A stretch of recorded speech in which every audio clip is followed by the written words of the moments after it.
नमस्कार, मैं हूं नीलू और इस वक्त मेरठ से बड़ी खबर आ रही है जहां पर ड्रग्स माफिया पर बड़ा एक्शन हुआ है। आज तस्लीम की करोड़ों की संपत्ति कुर्क करेगी पुलिस। कुख्यात तस्लीम पर 53 से ज्यादा मुकदमे दर्ज है। बताया ये जा रहा है कि तस्लीम के पूरे परिवार पर ड्रग्स तस्करी का आरोप है। तस्लीम की पत्नी और बेटा इस वक्त फरार चल रहे हैं। फरार आरोपियों पर इनाम घोषित करने की तैयारी की जा रही है। तो ड्रग माफिया पर कड़ी कार्रवाई की गई है। माफिया पर बड़ा एक्शन हुआ है। आज तस्लीम की करोड़ों की संपत्ति कुर्क करेगी पुलिस। कुख्यात तस्लीम पर 53 से ज्यादा मुकदमे इस वक्त दर्ज है। तस्लीम के पूरे परिवार पर ड्रग पैडलिंग का आरोप है। तस्लीम की पत्नी और बेटा इसमें फरार बताए जा रहे हैं। वहीं फरार आरोपियों पर इनाम घोषित करने की अब तैयारी पुलिस की तरफ से की जा रही है। तो कुख्यात तस्लीम पर 53 से ज्यादा मुकदमे दर्ज हैं और आज पुलिस इस पर कार्रवाई करने वाली है। उसकी संपत्ति को कुर्क करने का काम पुलिस करेगी। आज तस्लीम की करोड़ों की संपत्ति कुर्क करेगी पुलिस, जिसके लिए तैयारियां पूरी कर ली गई है। कुख्यात तस्लीम पर 53 से ज्यादा मामले दर्ज हैं। तस्लीम के पूरे परिवार पर ड्रग तस्करी का आरोप है और तस्लीम की पत्नी और बेटा इस वक्त फरार बताए जा रहे हैं, जिस पर इनाम घोषित करने की अब तैयारी चल रही है। तो दो तस्वीरें हम आपको दिखा रहे हैं किस तरह से बड़ा एक्शन पुलिस की तरफ से कुर्की की कार्रवाई की जा रही है। घर का टूटा है ताला और बताया जा रहा है कि जिस तस्लीम की बात हो रही है, जो ड्रग माफिया है, उस पर इस वक्त 53 मामले हैं और पूरा का पूरा परिवार इस ड्रग्स की तस्करी में जुड़ा हुआ है, जिसमें बेटा और पत्नी इस वक्त फरार है, जिस पर जल्द ही इनाम की घोषणा पुलिस की तरफ से कर दी जाएगी। तो बड़ी कार्रवाई मेरठ पुलिस की तरफ से करोड़ों की संपत्ति कुर्क करने की, और इसकी अब कार्रवाई शुरू भी कर दी गई है। वहां पर पुलिस बल को तैनात कर दिया गया है। आज तस्लीम की करोड़ों की संपत्ति कुर्क करेगी पुलिस, इसलिए पुलिस व्यवस्था चाक चौबंद कर दी गई है। अगर कुख्यात तस्लीम की बात की जाए तो उस पर 53 से ज्यादा मुकदमे दर्ज हैं। तस्लीम के पूरे परिवार पर ड्रग्स तस्करी का आरोप है और इस वजह से तस्लीम की पत्नी और बेटा इस वक्त फरार चल रहे हैं। फरार आरोपियों पर इनाम घोषित करने की तैयारी चल रही है और अब तस्लीम की करोड़ों की संपत्ति कुर्क करने की तैयारी शुरू कर दी गई है। बातचीत करने के लिए निखिल इस वक्त मेरठ से हमारे साथ जुड़ गए हैं। निखिल, एक बड़ी कार्रवाई और उस कार्रवाई की तैयारी अब पूरी कर ली गई है, क्या अब कुर्क करने की कार्रवाई शुरू हो चुकी है पुलिस की तरफ से? जी बिल्कुल, तस्लीम एंड कंपनी एंड फैमिली की जो कुर्की की कार्रवाई वो शुरू कर दी गई है। आप तस्वीरों में देख सकते हैं कि किस तरह से पुलिस हथौड़ा बजा रही है, मकान को अपने कब्जे में ले रही है और वहां पर पूरा अभियान चलाया जा रहा है।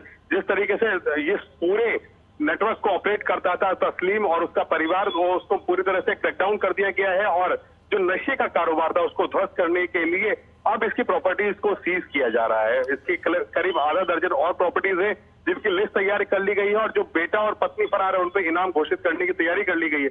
मैं आपको बता दूं कि तस्लीम और उसका परिवार पिछले 2 दशकों से पश्चिम उत्तर प्रदेश में नशे का कारोबार चला रहे थे। स्कूलों के आसपास ड्रग्स सप्लाई करना, नशे की खेप सप्लाई करना और युवाओं को नशे का आदी बनाना, इसमें तस्लीम और उसके परिवार का बड़ा रोल था। लेकिन थाना रेलवे रोड पुलिस ने इसे क्रैक किया और तस्लीम को गिरफ्तार करके जेल भेज दिया। इसके साथ 6 लोग और भी जेल भेजे गए थे, लेकिन पत्नी और बेटा जो कि इसी धंधे में लिप्त थे वो फरार हैं। पिछले काफी समय से पुलिस दबिशें दे रही है, उनकी जगह जगह तलाश कर रही है, लेकिन वो हत्थे नहीं चढ़े, जिसके बाद अब उनकी प्रॉपर्टी को कुर्क किया जा रहा है। निखिल, तो क्या तस्लीम इस वक्त सलाखों के पीछे है और इसके बावजूद लगातार इसकी पत्नी और बेटा ड्रग्स की तस्करी में जुड़े हुए थे, जिस पर अब इनाम घोषित करने की तैयारी चल रही है पुलिस की तरफ से? देखिए, ये अब से नहीं, करीब 1.5 दशक से जुड़े हुए थे। ये लगातार पश्चिम उत्तर प्रदेश में ड्रग्स सप्लाई का बड़ा धंधा यहाँ पे करते थे। चरस, गांजा, कोकीन, अफीम, तमाम तरह के जो नशे के पदार्थ है उनको सप्लाई किया करते थे। पुलिस कई बार जेल भेज चुकी थी, 53 से ज्यादा मुकदमे दर्ज है। और जिस तरीके से यहाँ पर नशे का कारोबार चल रहा था, योगी सरकार 2.0 में उसे क्रैक किया गया और तस्लीम को जेल भेजा गया और अब जरायम की दुनिया से जो संपत्ति अर्जित की है उस पर कार्रवाई की तैयारी यहाँ पर की जा रही है। आप देख सकते हैं तस्वीरों में। निखिल, कितनी की संपत्ति ये बताई जा रही है और कहां इसकी ये संपत्ति है जिसकी कुर्की की कार्रवाई अब शुरू हो चुकी है पुलिस की तरफ से?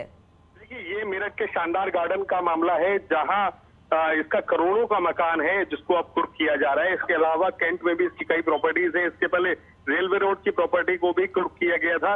तो तमाम ऐसी प्रॉपर्टीज हैं जो करोड़ों रुपए की बताई जा रही है। ये भी मकान करोड़ों रुपए का है, करीब 3 करोड़ के आसपास की इसकी कीमत बताई जा रही है।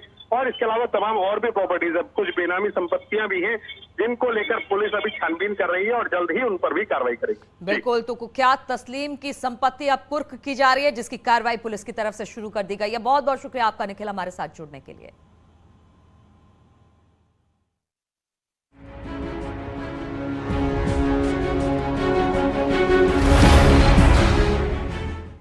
और वाराणसी में 80 घाट के बाद अब नमो घाट खिड़किया काशी की खूबसूरती में 4 चांद लगाने की तैयार है।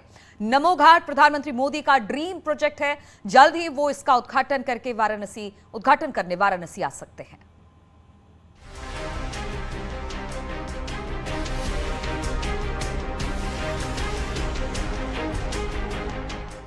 काशी का नमो घाट वाराणसी में इन दिनों नमस्ते करता हुआ स्कल्पचर पर्यटकों को काफी आकर्षित कर रहा है। पीएम मोदी जब से वाराणसी से सांसद बने हैं, काशी लगातार निखरती जा रही है। बनारस की घाट संवरते जा रही हैं।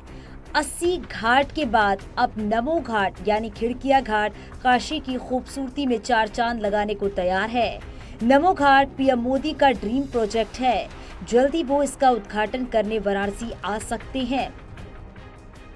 ये जो पब्लिक जो है, लाखों पब्लिक जो है इसको देखने के लिए अभी ऑफिशियली इनॉग्रेट नहीं हुआ है, फिर भी इसको देखने के लिए आए हैं। उसको देख करके लोग ने पुकारना लग गया नमो घाट नमो घाट। तो ये पब्लिक डिमांड से तो नमो घाट के नाम से शायद जाना जाएगा। अभी ऑफिशियली इसको इनॉग्रेशन नहीं हुआ है। अब काम तकरीबन कंप्लीट है। आने वाले समय में किसी भी टाइम जो है माननीय प्रधानमंत्री से इस घाट पे काफ़ी इंटरेस्ट लिए हैं, तो हम उम्मीद करते हैं उनके हाथों से इसका इनॉग्रेशन हो जाएगा। सब घाटों से कैसे अलग नमो घाट? नमो घाट सभी घाटों में एकमात्र ऐसा घाट है जो सड़क, जल और वायु मार्ग से जुड़ा है। घाट पर एक से ज्यादा हेलीकॉप्टर सीधा लैंड कर सकते हैं। घाट पर उतरने के बाद पर्यटक सीधा जल मार्ग से बगैर ट्रैफिक में फंसे बाबा विश्वनाथ धाम में दर्शन करने जा सकते हैं। इस घाट से दिव्यांगजन सीधा मां गंगा के पास तक पहुंच सकते हैं और आचमन कर सकते हैं। इस घाट पर गेल इंडिया की तरफ से एक फ्लोटिंग सीएनजी स्टेशन भी लगाया गया है। यहां से क्रूज के जरिए वाराणसी और आसपास के शहरों में भी लोग जा सकेंगे। नमो घाट तक गाड़ियां जा सकती हैं। घाट पर ही वाहन के लिए पार्किंग की व्यवस्था की गई है। मल्टी लेवल प्लेटफॉर्म बन रहा है, तो इसको इमरजेंसी में हेलीपैड के द्वारा भी इस्तेमाल किया जा सकता है फॉर वीआईपी मूवमेंट। तो अभी जो घाट है, राजघाट के साथ कनेक्टिविटी एस्टेब्लिश हो गया है। ये फुल्ली एसेसिबल घाट है। फुल्ली एसेसिबल के जाने कोई डिसेबल्ड पर्सन भी व्हील चेयर से भी पूरा घाट पर कहीं भी ऊपर से नीचे पानी तक उतर सकते हैं। इस तरह का फैसिलिटी है। और नमो घाट पे पार्किंग का फैसिलिटी है, 2 व्हीलर 4 व्हीलर, फूड कोर्ट है, स्कल्पचर्स है, ओपन एयर थिएटर है, RO water, toilet facilities, wifi, security के लिए। बाढ़ से भी नुकसान नहीं। प्रणाम करता हुआ 3 साइज का स्कल्पचर है। बड़े स्कल्पचर की ऊंचाई करीब 25 फीट और छोटे की 15 फीट है। करीब 21,000 वर्ग मीटर में बने इस घाट की लागत 34 करोड़ है। इसका पहला फेज बनकर पूरी तरह से तैयार है। इसके निर्माण में मेक इन इंडिया वाला वोकल फॉर लोकल का भी समावेश दिखेगा। यहाँ पर्यटक सुबह बनारस की आरती, वाटर एडवेंचर, योगा और संध्या की गंगा आरती भी देख सकेंगे। बाढ़ भी इस घाट का कुछ नहीं बिगाड़ सकेगा, क्योंकि इस घाट के निर्माण में जिस सामग्री का इस्तेमाल किया जा रहा है वो सामग्री घाट को बाढ़ से सुरक्षित रखेगी। क्या हमें ये अच्छा लगा कि बनारस में भी ऐसी चीज़ें बन गई जिन पे लोग आसानी से आके बैठें, अपने शाम एंजॉय करें और नज़ारा देखें। नहीं तो गंगा जी का नज़ारा देखने के लिए एकदम दुर्लभ हो जाता था। बहुत अच्छा है। जैसे कि मैंने आपको बताया, मैंने कभी सोचा नहीं था बनारस में इतनी अच्छी व्यवस्था होगी। अब मैं पहली बार आया हूँ, तो मैं अपने जो मित्रों को भी जो कहूँगा कि यहाँ पे आएँ, लोग यहाँ पे जो है घाट देखें। 2019 में नमो घाट की नींव, 2014 के बाद से ही बनारस तस्वीर बदलनी शुरू हो गई थी। लेकिन इसमें तेजी 2017 के बाद से देखने को मिली, जब योगी आदित्यनाथ ने प्रदेश की कमान संभाली। बेहतरीन तस्वीर बनारस की इस खिड़किया घाट की है, जिसे अब नमो नमः घाट कहा जा रहा है। पीएम मोदी ने 2019 में 2 बड़े प्रोजेक्ट वाराणसी में शुरू किए थे। पहली योजना थी काशी विश्वनाथ धाम के पुनः निर्माण की, साथ ही एक ऐसे घाट के निर्माण की नींव रखी गई जो देश विदेश से पर्यटकों को शहर के जाम में फंसने से बचा सके। इसी घाट के सपने के रूप में साकार होने जा रहा है खिड़किया नमो घाट। न्यूज़ 18 के लिए ब्यूरो रिपोर्ट। और संभल से खबर है, जहां पर 2 पक्षों के बीच विवाद के बाद पथराव हो गया। दोनों ओर से जमकर पत्थरबाजी हुई है, जिसका वीडियो अब सोशल मीडिया पर वायरल हो रहा है। घटना बनियाठेर इलाके के मोहम्मदपुर काशी की बताई जा रही है, जहां पर सरकारी राशन को लेकर यह विवाद हुआ। इसकी शिकायत सप्लाई इंस्पेक्टर से की गई थी।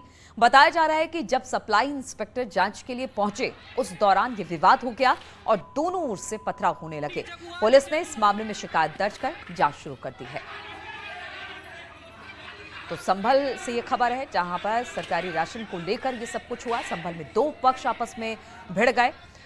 कोटेदार पक्ष की ओर से पथराव किया गया, दूसरे पक्ष की तरफ से भी पथराव किया गया है। फिलहाल क्या है पूरा मामला, इसकी जांच में अब पुलिस जुट गई है और कोशिश यही की जा रही है किसी तरह से माहौल को शांत किया जा सके। तेरा बाप तो मर गया।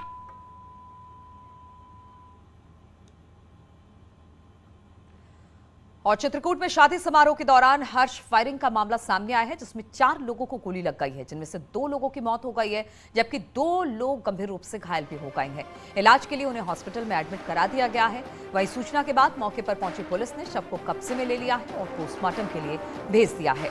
घटना राजापुर इलाके के नोनागर अतरुइया मामले गांव का बताया जा रहा है, जहां पर इटवा मोहली गांव में एक बारात आई हुई थी। तभी वहां पर द्वार 4 के दौरान बाराती पक्ष के लोग हर्ष फायरिंग करना शुरू कर दिया, जिससे 4 लोगों को गोली लग गई। वहीं पुलिस ने एक आरोपी को गिरफ्तार कर लिया है, जिसके कब्जे से हर्ष फायरिंग में इस्तेमाल असलहे को भी बरामद कर लिया गया है, जबकि एक आरोपी अभी फरार है, जिसकी गिरफ्तारी के लिए पुलिस टीम दबिश में जुटी है। उसमें राइफल की और बंदूक की दोनों की मतलब साथ है फायरिंग हुई, तो साथ की जो फायरिंग डबल हुई है, तो उसमें मतलब दो लोग खत्म हुए। और किसी को गोली लगी? और लगी, एक लोग को और लगी है, वो भी खत्म हो गया है और एक मतलब घायल है। इसमें जो वादी पक्ष है उसके द्वारा तहरीर पर इसमें मुकदमा दर्ज कर लिया गया है और इसमें 2 लोगों को नामजद तहरीर दी गई है, जिसमें से कि एक बबली यादव को हम लोगों ने गिरफ्तार कर लिया है, दूसरा जो है उसकी तलाश में हम लोग अभी भी लगे हुए हैं। इसमें इन दोनों की, इस बबली यादव से जो असला यूज़ हुआ था उसको भी हम लोगों ने बरामद कर लिया है। अभी मुकेश यादव के साथ उसके भी असला को बरामद कर हम इसमें आगे कार्रवाई करेंगे। और शाहजहांपुर में गैंगरेप के मामले में पुलिस ने 5 आरोपियों में से 3 को गिरफ्तार किया है। इन 3 आरोपियों में एक आरोपी नाबालिग है। बताया जा रहा है कि गांव के ही 3 लोगों ने एक महिला के साथ तमंचे के बल पर झाड़ियों में गैंगरेप किया। चौंकाने वाली बात यह रही कि गैंगरेप का वीडियो इन्हीं में से किसी एक ने बना लिया और वायरल कर दिया। रेप की घटना 22 अप्रैल की बताई जा रही है।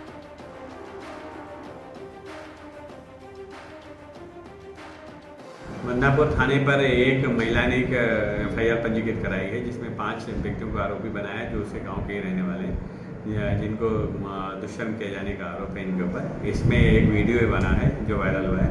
इसमें अभी पंजीकृत करने के बाद विवेचना की गई है और 3 व्यक्तियों की गिरफ्तारी करके जेल भेजने की कार्रवाई सुनिश्चित की जा रही है। इसकी निष्पक्षता से विवेचना कर और तथ्यों के आधार पर अग्रिम कार्रवाई सुनिश्चित की जाए। और बिजनौर से खबर है, जहां पर ड्यूटी से लौट रहे एक सिपाही के साथ मारपीट की घटना सामने आई। बताया जा रहा है कि स्योहार का बुढ़नपुर इलाके में ड्यूटी के बाद सिपाही अपनी बाइक से घर लौट रहा था। इसी दौरान वो बेकाबू होकर गिर गया, जिसके बाद कुछ लोगों ने घायल सिपाही की मदद करने की बजाय उसके साथ गाली गलौज शुरू कर दी। पुलिस ने तीनों आरोपियों को गिरफ्तार कर लिया है, जबकि घायल सिपाही को इलाज के लिए हॉस्पिटल में एडमिट करा दिया गया है। उन्होंने इस आरक्षी के ऊपर अनर्गल अपशब्दों का प्रयोग किया, मारपीट किया तथा विद्वेषपूर्ण भाषा का इस्तेमाल किया। इनके मारपीट से वह सिपाही बेहोश हो गया, लात भी मारा था। कॉस्मोस हॉस्पिटल में एडमिट है, गंभीर अवस्था में है। इन तीनों के खिलाफ 307 सरकारी कार्य में बाधा डालने संबंधी सुसंगत धाराओं में अभियोग पंजीकृत किया गया है। तीनों अभियुक्तों को गिरफ्तार कर लिया गया है। इसमें से फैजान नामक अभियुक्त जो राजा के ताजपुर से भागने का प्रयास कर रहा था, पुलिस ने बलपूर्वक गिरफ्तार कर लिया गया है। विधिक कार्रवाई करके इनको जेल भेजा जाएगा। और मिर्जापुर में पीडब्ल्यूडी मंत्री जितिन प्रसाद का दौरा है। मां विंध्यवासिनी के दर्शन पूजन के लिए विधायकों और कार्यकर्ताओं से भी उनकी मुलाकात होनी है, इसका भी कार्यक्रम है। तो मां विंध्यवासिनी के दर्शन के लिए जितिन प्रसाद पहुंचे हैं मिर्जापुर। पीडब्ल्यूडी मंत्री जितिन प्रसाद का दौरा है मां विंध्यवासिनी का, दर्शन पूजन उन्होंने वहां पर किया, जिसकी तस्वीरें इस वक्त हम आपको दिखा रहे हैं। साथ ही मां विंध्यवासिनी के दर्शन के साथ ही विधायकों और कार्यकर्ताओं के साथ भी उनकी मुलाकात है।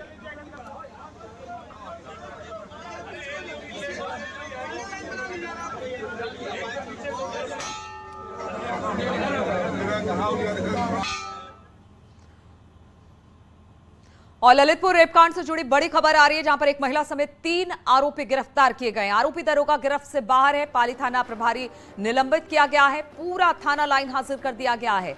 डीआईजी झांसी को अब इस पूरे मामले पर जांच सौंपी गई है। तो ललितपुर रेपकांड से जुड़ी बड़ी खबर हम आपको बता रहे हैं, जहां पर एक महिला समेत 3 आरोपी गिरफ्तार किए गए हैं। आरोपी दरोगा अब भी पुलिस की गिरफ्त से बाहर है। पाली थाना प्रभारी निलंबित है। पूरा थाना इस वक्त लाइन हाजिर किया गया है। डीआईजी झांसी को अब पूरे मामले की जांच सौंप दी गई है। और इस पर बातचीत करने के लिए अभय श्रीमाली इस वक्त हमारे साथ फोन लाइन पर जुड़ गए हैं। अभय, बड़ी कार्रवाई हुई है इस पूरे मामले को लेकर? बिल्कुल, एक बड़ी कार्रवाई देखने के लिए मिली है। इस पूरे मामले में अपर पुलिस महानिदेशक कानपुर जोन ने न केवल आरोपी थाना अध्यक्ष के लिए सस्पेंड कर दिया है, बल्कि पूरे थाने की पुलिस के लिए लाइन हाजिर कर दिया है। यह इस समय का सबसे बड़ा अपडेट है। इसके साथ ही इस मामले में 3 आरोपी गिरफ्तार कर लिए गए हैं, जिसमें जो पीड़िता है उसकी मौसी को भी गिरफ्तार किया गया है। जी, तो इस मामले में किस तरह से इस महिला समेत बाकी 2 लोगों की संलिप्तता है और पुलिस की किस तरह की लापरवाही है, जिसके बाद ये बड़ी कार्रवाई पुलिस वालों पर भी? जी बिल्कुल, इसमें इस पूरे मामले में अगर देखा जाए तो इसमें शुरू से ही पुलिस की मामले में लापरवाही देखने को मिली है। जब शुरू में ये रेप पीड़िता थाने में शिकायत करने के लिए गई कि उसके साथ में सामूहिक रूप से दुष्कर्म हुआ है, तो वहां इस मामले को गंभीरता से ना लेकर इसकी मौसी के माध्यम से थाना अध्यक्ष तिलकधारी सरोज जो है वहां के जो तत्कालीन थाना अध्यक्ष थे, उन्होंने बुलाया और उसके साथ थाने के अंदर ही दुष्कर्म की घटना को अंजाम दिया। यह इस मामले के बाद रेप पीड़िता अधिकारियों की चक्कर लगाती रही, लेकिन उसको न्याय नहीं मिला। फिर चाइल्ड केयर एक सामाजिक संस्था के माध्यम से ये पूरा मामला उठाया गया। सामाजिक संस्था की पहल पर पुलिस अधीक्षक ने निर्देश दिए, तब कहीं जाकर 6 आरोपियों के खिलाफ मुकदमा दर्ज हुआ और पुलिस हरकत में आई। जी ठीक है, तो बड़ी कार्रवाई ललितपुर रेप कांड में पुलिस वालों को लाइन हाजिर किया गया है। एक महिला समेत 2 आरोपी भी अब पुलिस की गिरफ्त में है। और मेरठ से खबर है, जहां पर ड्रग माफिया पर बड़ा एक्शन हुआ है। आज तस्लीम की करोड़ों की संपत्ति कुर्क करेगी पुलिस। को क्या तस्लीम पर 53 से ज्यादा मुकदमे दर्ज है। तस्लीम के पूरे परिवार पर ड्रग तस्करी का आरोप है। तस्लीम की पत्नी और बेटा इस वक्त फरार चल रहे हैं। फरार आरोपियों पर इनाम घोषित करने की तैयारी चल रही है, क्योंकि हमने दिखाया कि जो तस्लीम की संपत्ति जिसे कुर्क करना था, पुलिस बल वहां पर तैनात है और इसकी कार्रवाई अब शुरू हो चुकी है। और बताया जा रहा है कि इस तस्लीम पर बड़े गंभीर आरोप है। 53 ऐसे मामले हैं जो इस वक्त इस पर चल रहे हैं। पत्नी सहित बेटा और तस्लीम ये सब इस कारोबार से जुड़े हुए थे। हालांकि तस्लीम इस वक्त सलाखों के पीछे है, लेकिन पत्नी और बेटा अब भी फरार है, जिसे पुलिस तलाश कर रही है और अब इन पर इनाम घोषित करने की भी खबर मिल रही है। तो तस्लीम की संपत्ति कुर्क करने की तैयारी, बड़ा एक्शन प्रशासन की तरफ से। मेरठ पुलिस इस वक्त तैनात है, जहां पर यह कुर्की की जा रही है तस्लीम की संपत्ति की। बताया जा रहा है कि कुर्की की कार्रवाई अब पुलिस की तरफ से शुरू कर दी गई है। तो करोड़ों की संपत्ति बताई जा रही है। इससे पहले भी हमने देखा था, कई ऐसे मामले थे, कई ऐसी संपत्तियां थी जिस पर कार्रवाई हुई थी और अब तस्लीम की एक और संपत्ति को कुर्क किया जा रहा है पुलिस द्वारा।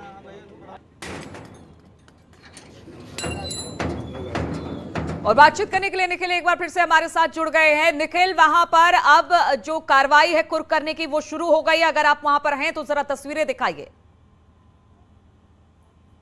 देखिए, मैं आपको तस्वीरें दिखा सकता हूं। ये एक आलीशान मकान है जिसे तस्लीम और उसका परिवार बना रहा था। तस्लीम तो जेल में है, लेकिन उसकी पत्नी और बेटा अभी भी फरार है और पुलिस ने उनकी गिरफ्तारी के लिए जगह जगह दबिश दी है। पुलिस ने यह नोटिस चस्पा कर दिया, आप देख सकते हैं, और इस पूरी प्रॉपर्टी को कुर्क कर लिया गया है। करोड़ों की ये संपत्ति बताई जा रही है, जहां पर आप देख सकते हैं सील लगा दी गई है और पुलिस ने इसे यहां कुर्क कर लिया है। मेरठ की रेलवे रोड पुलिस ने इस कार्रवाई को अंजाम दिया है और जिस तरीके से कुर्क किया है वो वाकई काबिल तारीफ है, क्योंकि ड्रग्स माफिया पिछले 1.5 दशक से पश्चिम उत्तर प्रदेश में अपने पैर जमाए हुए था। ड्रग्स सप्लाई कर रहा था, हेरोइन, कोकीन, चरस, गांजा, अफीम, तमाम ऐसे मादक पदार्थ थे जिनकी सप्लाई कर रहा था। और यहां पर इसने तमाम ऐसी प्रॉपर्टीज बना रखी है, पूरा सिंडिकेट ये चला रहा था।